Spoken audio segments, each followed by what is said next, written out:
الكريمه وكنحاول نقادها.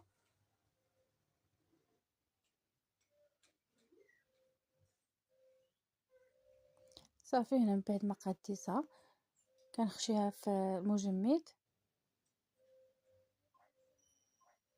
وهنا كندوز نصايب الطبقه الثالثه.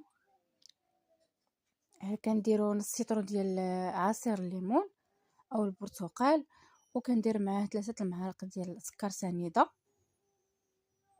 وكندير معاه 2 معالق ديال النشا.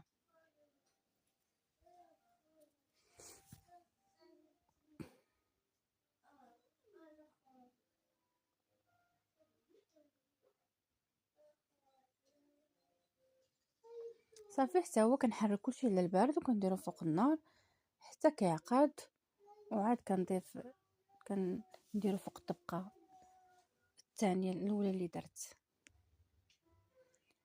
صافي هنا كنحاول نوزع على جميع الجوانب.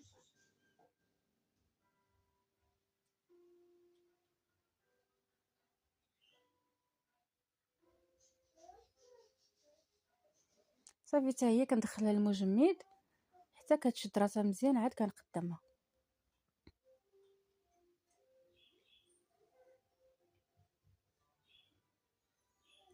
صافي هنا راه جبتها وقطعت منها طريفات، راه كتجي صراحه زوينه رائعه وكتوجد بسرعه.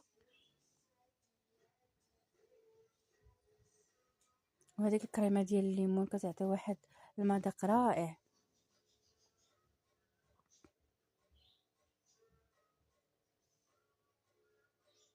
صافي هنا كنقدمها لكم بالصحه والراحه، نتمنى تنال الاعجاب ديالكم ونتمنى تجربوها.